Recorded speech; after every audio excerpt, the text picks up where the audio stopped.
This podcast is sponsored by nobody. Hey dudes, welcome to Splat from the Past, the only 80s themed horror and sci-fi show where things can get totally radical. Now today, I will be welcoming Allison B, or Allison Broder is her full name.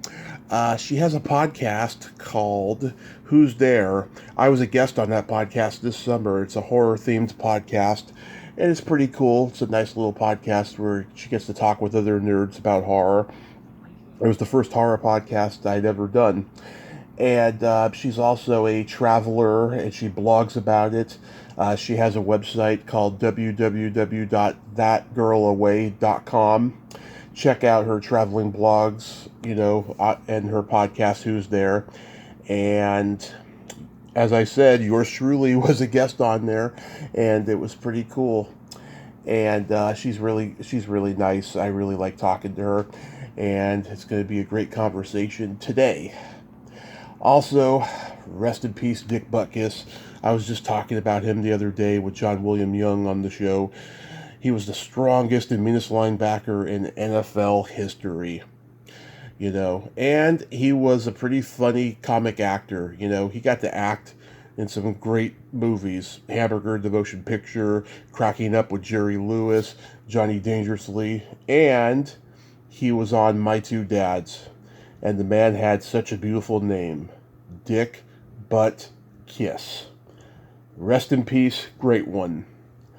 So yeah, here is my interview with Allison B.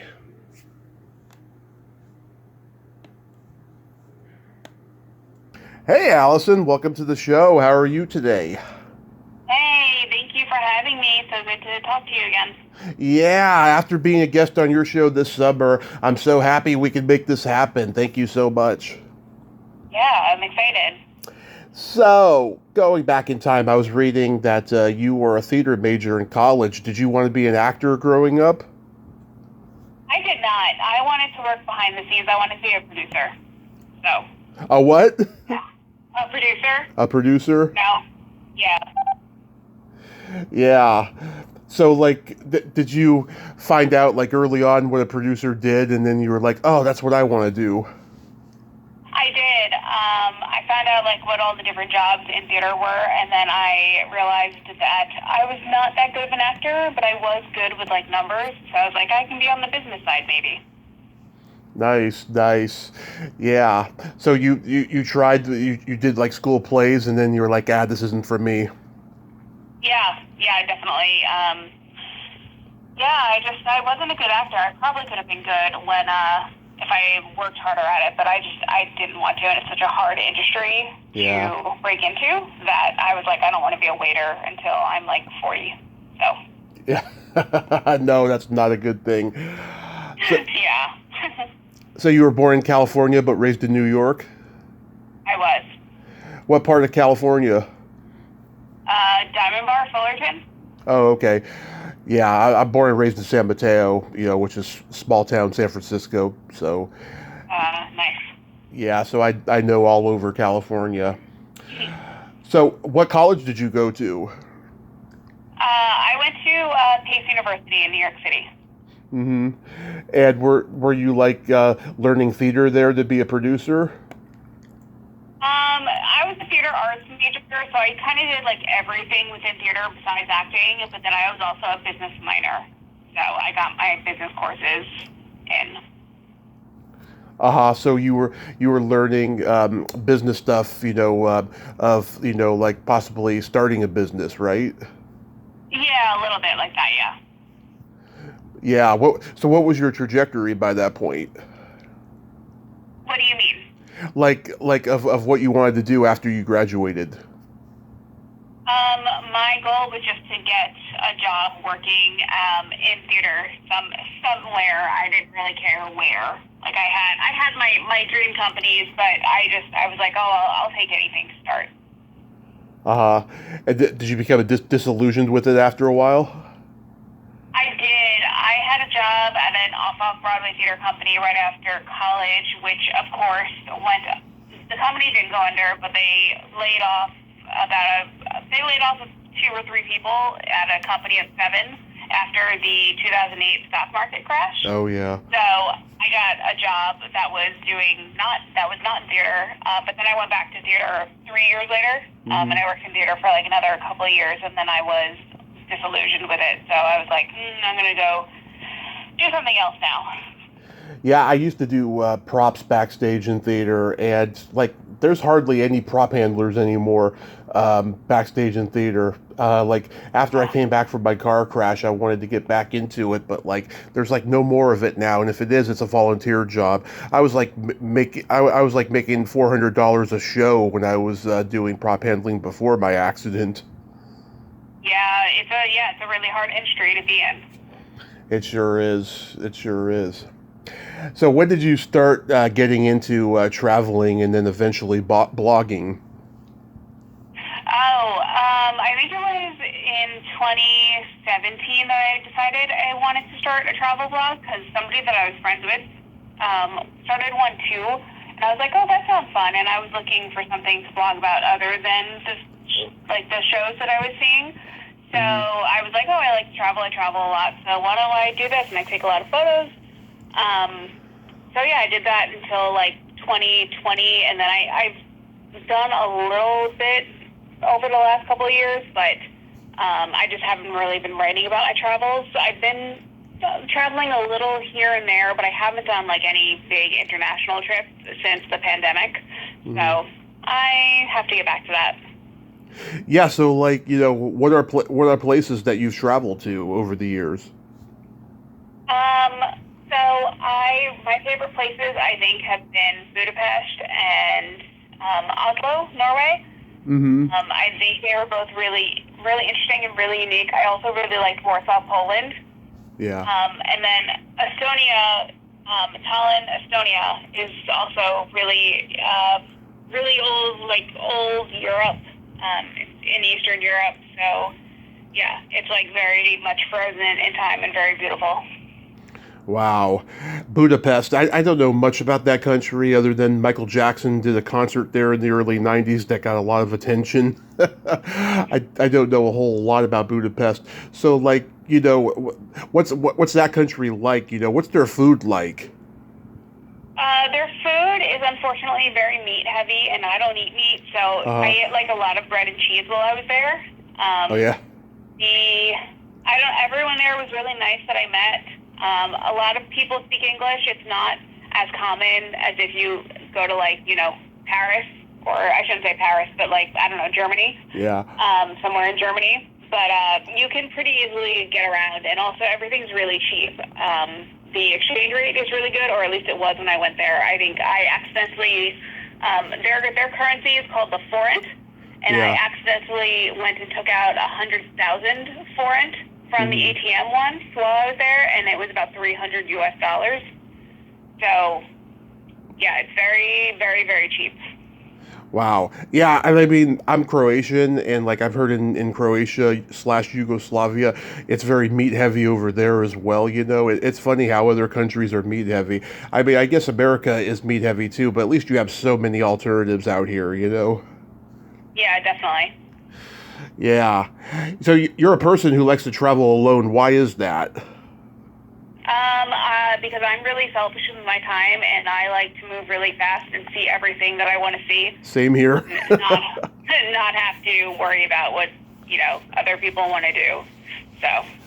Yeah, I don't blame you, because in our generation of pre-millennials or actual millennials, there can be a lot of drama when traveling, especially with friends, you know, and especially if alcohol or pot is consumed, you know.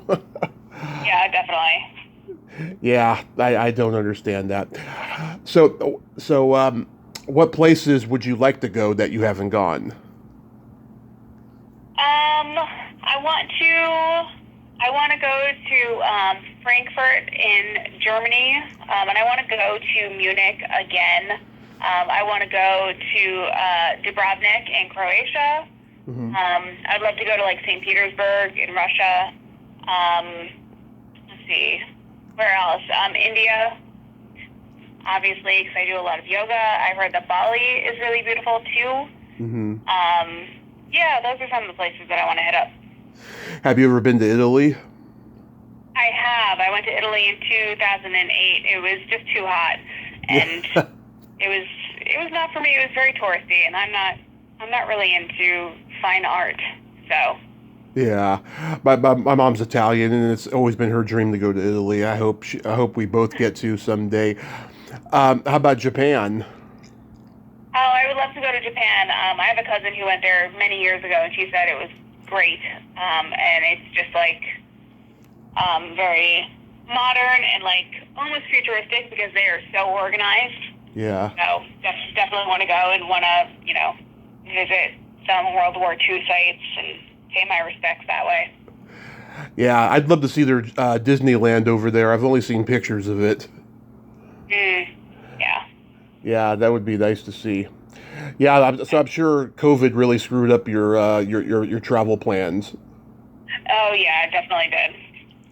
Yeah, I bet you were probably at home. God, why aren't I somewhere else? Yeah, and I was in Portugal when COVID first hit, so I had to fly home like the day they were shutting down the borders. Interesting. Yeah. So let's get into horror. First off, I was raised never to ask a lady how old she is, but just for context's sake, I'm 40. Are you close to my age? I am 37. You're 37. Okay. Yep. Yeah. So what was the first horror movie you ever saw? I don't remember the first one I ever saw. I think it was probably Arachnophobia when I was like 6-ish. Yeah. So, but the first horror movie that really ever had an impact on me was Scream. My friend and I rented it when it came out on VHS in 1997, I'm guessing. Which one was it called? Scream. Oh, Scream. Okay. Yeah. Yeah, I mean, Scream, it kind of brought the genre back in a big way, and it also showed meta comedy, self-referential. Yeah, definitely. It was great. Yeah, those two teenage girls in the high school bathroom. One of them's been on the show, Nancy Ann Ritter. She just started doing horror conventions, and I was her first podcast interview ever last year or 2 years ago. Yeah. Oh, that's so cool. Yeah, she's a lot of fun. Hoping to do another one pretty soon. Yeah, as I told you on my podcast, my first horror movie was The Shining, and that fucked me up at an early age, and it took me a while to get into it and stuff. But what are your favorite horror movies overall? My all-time favorite horror movie is The Ring from 2002, the American remake, and then after that it's Scream and Cloverfield. Are you into any of the 70s or 80s horror movies? No, those are not for me. The pacing is just a little bit too slow for me. Really? I love it. Yeah. It's funny, the pacing of the more modern horror movies, it's just the slow burn just kills me, It's just like I'm always waiting, to get to the kill, you know what I mean? It's not for me. I even watched the movie Ginger Snaps last night, and that's from 2000, and I was still like, this is not aged well. But I know people love it, and I get why. I thought it was very gross. A lot of the special effects were very gross. Yeah. Yeah, so you don't even like Reanimator or The Evil Dead? I haven't seen Reanimator, but I've seen Evil Dead and part of Evil Dead 2, and I do not like those at all. I did really like Evil Dead Rise this year, though. And I really like the 2013 Evil Dead remake. Oh, yeah, I heard those are good. Yeah. Yeah. Reanimator you might like, though. It's a little bit faster paced, and it's very morbid and just hilarious. It's just as comedic as it is horrific. Okay, well, that's good to know. Yeah, they even did a non-stage musical of it about a decade ago. Yeah. How about any of the George Romero Dead movies? I have only seen Night of the Living Dead. Mm-hmm. So they're fine. They're not really for me. Again, they're very slow, but I appreciate them for what they did for the genre. Absolutely. It's funny because Night of the Living Dead was so groundbreaking. People didn't really know where to go from there after it came out. So then there was like 5 years of like stories that were based on Charles Manson, like about stories about cults killing, and nobody really knew how to do something original with the genre. And then The Exorcist comes out, that changes supernatural horror, and then Texas Chainsaw Massacre comes out, and then it's freaking changing the Splat genre, And my podcast is called Splat from the Past because of Texas Chainsaw Massacre, because it invented the Splat genre. Oh, I love it. Yeah, it's so crazy how the evolution of horror goes. How about any David Cronenberg movies? I have seen The Fly once because I love Jeff Goldblum a lot. It was me too. Real gross. It gets very graphic. I don't know if I've seen any other Cronenberg movies. I saw his son's movie this year, Infinity Pool, which was definitely interesting. I have. Oh, and I've seen Crimes of the Future, which is fine. Videodrome was weird, and I think those are the. Oh, I saw Dead Ringers, which I did not like because it was two men who were, just screwing over women. So I did not appreciate that. Yeah, I can recommend The Brood. That movie's a great commentary on divorce, I'll tell you. And the little girl in it, Cindy Hines, she's a friend of mine. She actually came back on the podcast yesterday, and we talked a little bit more about it. The Dead Zone, she was also in that as Christopher Walken's daughter in one scene. And I love The Fly. That's great. Scanners, have you seen that? I have actually not seen Scanners. I've just seen that one clip of the head exploding. Yeah, I think everyone has seen that, even people who have never seen the movie. Rabid is a good movie too. That's a good Cronenberg movie. Okay. So, like, as far as the more newer horror, are you into like the It remakes? Yeah, I enjoyed the Muschietti remake of It, both parts. I like the first one. The second one, not as much. I don't know. I was just expecting it to be like the first one, but a little bit, I don't know, faster. I thought the second one was a little bit slower. That was just my opinion, though. Yeah, I can see that. It was also very long, but I kind of loved it. So. How about any of the Jordan Peele stuff, like Get Out? Oh yeah, Get Out is amazing. I saw that in theaters when it first came out. Us was also really good. Nope is good, but it's like not very scary to me. So, but I definitely enjoyed it. Yeah, I liked Get Out when I saw that in the theater. What's that one? Oh my God, it came out about 5 years ago, and it's kind of like Groundhog Day, but in horror form. What's it called? It's got like a masked killer, and it takes place in a girl's dormitory. Happy Death Day.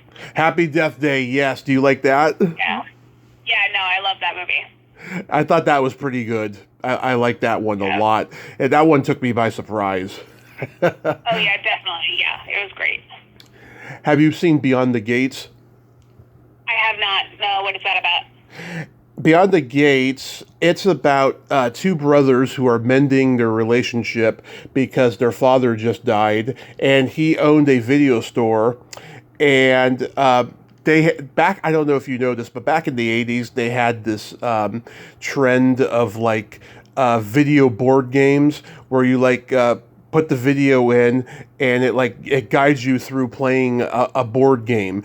And there's this one game called Beyond the Gates, and Barbara Crampton is the instructor. She's from Reanimator. She's the instructor, and then all this supernatural stuff starts happening, and like the father comes back and tries to kill them and stuff. It is really good. It's like, do you remember The Gate? I actually haven't seen that. Yeah, it's like The Gate and this other movie, Witchboard. It's like a combination of the two of them. I don't know if you know Witchboard. That's a Ouija board movie. Oh, okay, interesting. I should see that then. I like Ouija board movies. Yeah, and Barbara, she lived in San Francisco, where I'm from, and like I went to the premiere with her, the screening premiere with her when it first came out, and it was a real surreal night for me and stuff. She was like this was like after my accident, so I wasn't drinking, but she was, and she was telling me dirty stuff. It was just a fun conversation we had at the bar before the screening. It was really awesome. Oh, that's cool. Yeah. Do you think that horror today though has gotten too serious and not fun anymore like it was back in the day? No, I love how horror is now. I like that it's serious. I like that it has better acting than it did back in the day.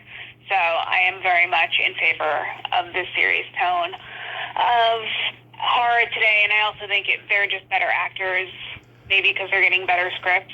So. Yeah, I don't know, but I love my old school horror, and I also love the Universal horror stuff as well. Yeah, I get it. Yeah. So what made you want to start Who's There? During the pandemic, my friend emailed me and some other friends who we had met in the Facebook group for a different horror podcast that is no longer around. Uh-huh. And he was like, hey, do you want to play horror movie trivia every Sunday night because we have nothing else to do? And I was like, yeah, let's do it. So then we would spend, half the time just talking about what we had watched that week. Mm-hmm. So that's how I was like, oh, I love talking to people about horror movies. So that's how it happened. So it was kind of a pandemic project. Yes, definitely.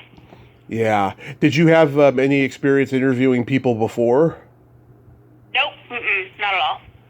Yeah, because I'll tell you, I've made it up as I've gone along, and I've gotten better the more I do it and stuff. Once the pandemic hit and I became super busy, I think I got better as an interviewer at that point. And also, too, I had a lot more shtick when I first started. I was doing my persona, Tommy Throwback Kovac, the fanboy who stuck in the 80s, which I still do during my intro and stuff, but I've become a lot more vulnerable, and I've opened up and been more real, as time has gone on, It's really interesting. Yeah. But your interviewing style is all about the guest. You don't really, do the conversation hang style that I do. Did you decide early on that's what you were going to do? Yeah, I think so, because I wanted to interview people and find out why they liked horror. So. Yeah, because you make it all about the guest. You don't really interject your opinion and all that stuff, But I really liked talking with you, And I'm a sucker for blue eyes. You have very pretty blue eyes. Oh, thanks. Absolutely, yeah. I mean, I try to make it half about me and half about the guest, and that's why I love WTF with Mark Maron so much, and why he influenced me to start a podcast is because it's very engaging that way, relating to others. And you talked to another guest of mine. I when I looked through your guest list, Kevin Von Spar. Mm-hmm. Yeah. That's a very nice guy. I had seen my friend Beatrice Bupley, who played Amanda Kruger in Nightmare on Elm Street 5. She had been posting on social media his Dookie Fleischwater documentary, crowdfunding and flyer and all that stuff. And I'm a big Dookie Fleischwater fan, so I reached out to him and stuff, and we had a great conversation. We had a shitload of technical difficulties, but he was great to talk to and stuff. How did you meet him? It was just over Twitter. I think I had asked for guests, and somebody tagged him, or he saw my tweet. So that's how. Oh, cool. That's awesome. Yeah, I've become a little bit more guarded when people throw guests my way. I've interviewed a lot of people who did not live up to their hype from other people. I'm not a Barbara Walters fan per se, but I believe her when she says the people who seek you out for an interview are always the people you don't want. I haven't had that experience, but yeah. Sorry, that's happened. Yeah, when I reached out to you, I was like, okay, this is going to be a 50-50 shot, I think, But I was so happy that you did it because I don't get asked to do horror podcasts. I get to do like pop culture and 80s in general, but never horror. So I thought that was really cool that you allowed me to come on and stuff. Oh, yeah. Do you go to horror cons? I have been to two, but they're not really my thing. They're very overwhelming to me. I started going to them in 2016, and I loved them in the beginning. Now the prices are getting rapey, and the celebrities are getting more arrogant and more high end, and the ones who were doing them for years are doing them less frequently after the pandemic, and they're just not as funny. They're not as fun. I'm sorry. They're not as fun as they used to be, and they're turning me off. But I go to the Comic Cons more because they're a little cheaper than horror, and they're just as fun, if not more fun. But like, have you gone like in like recent years? Yeah, no, I only went to my first one last summer, and then I went to one in August, I think, and they're just very overwhelming to me. So they're not really my thing. Yeah. Have you been to a horror festival? No, I haven't. I've been to one. I did press for Famous Monsters Horror Festival back in 2018, and that was okay. I mean, basically you go there, it's in the movie theater, and you get to go see screenings of movies. One of my favorites from the 80s, Killer Clowns from Outer Space, had a 30th anniversary screening, so I went to that, and that was cool. But I'm going to a horror con in a couple of weeks to meet Elvira, Mistress of the Dark. Oh, nice. That'll be exciting. Yeah, every time I go to Monsterpalooza in LA and she's there, her line is all the way into the parking lot, so I'm never able to meet her, so I got to get there like super early, Yeah. Yeah, that's going to be pretty cool. So you're also into yoga. Do you teach it? I don't. I have my teaching certification, but I don't teach it. Yeah, I noticed in the pictures on Instagram, you're into acupuncture and cupping, right? Yep. Mm-hmm. Yeah, I see the photos and I'm like, oh my God, you have to have a high tolerance for that pain. No, it's really not. It's really not painful at all. So it's not bad. It's not that bad? Okay. Yeah, I just like, wow, because I see those marks, they're like heavily indented into your skin. Yeah, it's to relieve muscle tension though, so it's not painful. That's good. And I also saw that you're a sober living advocate. Did you go down a rabbit hole of alcoholism at some point? I didn't. I just decided I didn't like how it made me feel, so I just stopped drinking. Yeah, I drank for 4 years leading up to my car crash, and I have a lot of PTSD from that and just the way I behaved and stuff. And I've been sober 8 years. I've been dry the whole time. I haven't gone to meetings. I went to a couple of meetings while I was drinking because I had a friend who needed it. He was taking mandatory classes because he got in trouble with the law. And I was not comfortable with the cult-like aspects of going to AA. There's so many people there who just don't want to be there, and they're there under a court order or whatever. And sometimes you run into those people at the bar later. Oh, good. Oh no, that's not good. No, I don't know where it is in other places, but in the Bay Area, that's what I found. Mm. But my car crash was a blessing in disguise, and I'm so grateful because it led to this. Yeah, definitely. It was just... I'm glad you're okay. Thank you. Yeah. So we're at the point now to play my secret silly game. This is a series of silly slumber party questions. No win or lose. It's just pure fun. And how the game works is I ask you the question, you answer it, and then you ask me that exact same question and I answer it. And feel free to comment on the answers because they might be funny. Okay. Okay, Allison, are you ticklish? I am. Awesome. And then you ask me? Oh, all right, wait. Okay, wait. Am I supposed to ask you the same Yes. question? Yes. Okay. Are you ticklish? Oh, yes. And if you tickle me without warning, though, I might hit you in the groin. Oh, no. Yeah. Is your belly button an innie or an outie? Innie. Nice. Is your belly button an innie or an outie? It is also an innie. What color are your toenails painted? Pink. Nice. What about you? Right now, they're not painted. Last time they were purple lavender. Oh, that's nice.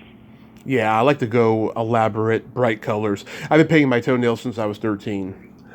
Oh, wow. What would you say is your best personality trait? I'm very empathetic. You are. You seem like a real empath. Oh, thanks. Yes. And for me... Oh, yeah. Oh, sorry. Yeah. What is your best personality trait? I am an empath as well, and I have no filter. Nice. Yes. If you could have anything named after you, what would it be?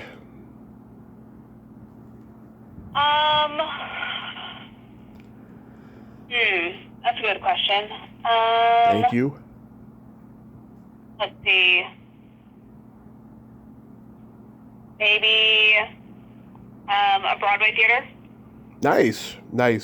Yeah. What about you? A vibrator. Nice. How does this sound? The Tommy Chatsy. Oh. Yeah. Oh. I think that's a tasteful name, don't you? Yeah, definitely. And then my favorite question, is there a stinky smell that just makes you gag?